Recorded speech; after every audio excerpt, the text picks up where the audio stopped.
For decades, Melbourne's Westgate Bridge has been a notorious suicide spot. But safety barriers weren't installed until 2 years ago, just months after 17-year-old Allem Halkic took his own life. His parents want to know why it took authorities so long to act.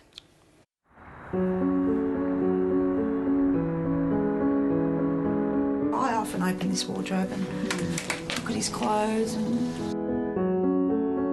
we still got his last packet of chips that he was eating and his last can of Coke, and I just can't get rid of that.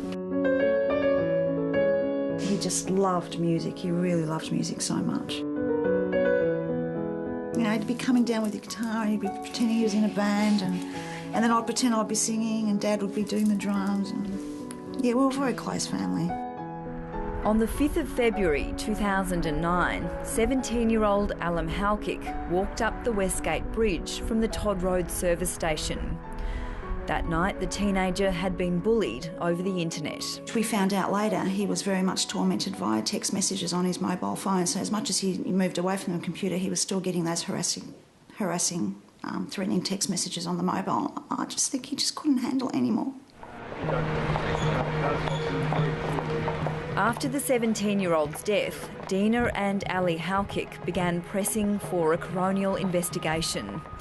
This week, that long-awaited inquest heard that Alam Halik walked up the Westgate Bridge for at least 1 kilometre. He walked for about 15 minutes, uninterrupted and unchallenged. Authorities were unaware of his presence on the bridge until the teenager called for help from an emergency telephone. Police told the coroner's court they rushed to the bridge and that any suicide threat was considered a top priority. But before they got there, Alam Halik jumped more than 17 metres into the bushland of Westgate Park. And if you can imagine this pitch black. Dina and Allem Halkic have walked down this path hundreds of times in the last 2 years.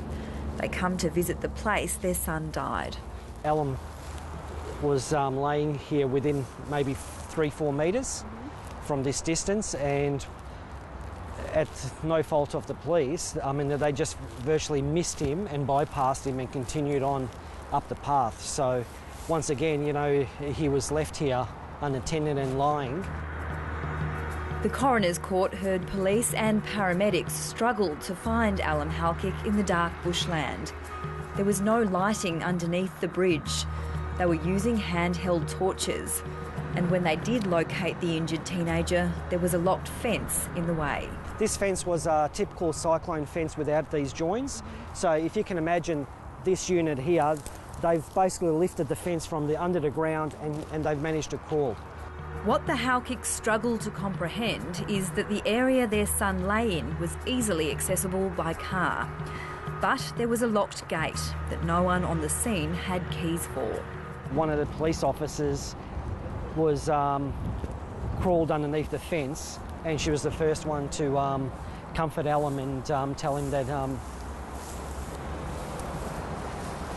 tell him he was going to be okay.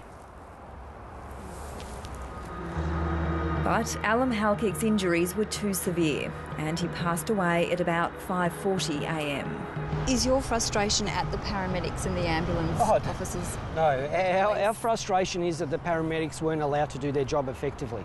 We want to know the answers of why are these people to a well-known spot in the heart of the city had to go through all this terrain where 50 metres up the road they could have driven their vehicles, not put themselves in harm's way, and given my son a chance to survive or trying to sustain his life to the best of their ability. In the final day of Alam Halkic's inquest, a Vic Roads representative told the court his agency knew of a significant number of suicides from the Westgate Bridge. He agreed it wasn't uncommon to require access under the bridge, a site that was deemed an essential service under terrorism laws in 2006. But he couldn't comment on why lighting under the bridge remained so poor. A regional director, Niall Finnegan, told the court Vic Roads intended to have secure fencing, a control room and motion-sensitive floodlighting under the bridge by the end of this year. The responsibility that we feel that Vic Roads had is to every single lost soul on there, They should have done as much as possible to have the bare basic measures of prevention. I mean, what number were they going to stop at before they decided, hey, this is a serious problem? How many people had to die? What was the magical number where they thought, oh, let's now do something because it's reached this point? The Coroner's Court has refused to publicly release the number of suicides on the Westgate Bridge. It says that could contribute to what it calls the contagion effect. But a Vic Roads document estimates 176 people have taken their lives on the bridge since 1989. This morning, a coroner confirmed since Alam Halkic's death, there have been 10 more suicides from the Westgate. In 2004, a coroner's report called for suicide prevention barriers on the Westgate Bridge. The next year, then Transport Minister Peter Batchelor knocked back a plea from the Police Association for the barriers. Internal Vic Roads documents show resistance to the idea, querying whether it would simply relocate the problem. But since safety barriers were erected 3 months after Allem Halkic's death, a coroner noted an 85% reduction in suicides from the bridge, without any apparent shift to other Victorian locations. Alam knew he could do that, and that's why he went there. That bridge, to me, is a loaded gun that's unsecured, and people can have easy access to it. And that's what happened in our son's case and many other people before Alam. The Halkics now speak at high schools to try and spread the word about cyberbullying. I get a lot of emails after our talk by saying, you know, you've actually saved my life because I am now going to be a different person. I get emails from bullies to say I am now going to hug those people that I've been arguing with, and that's rewarding in itself.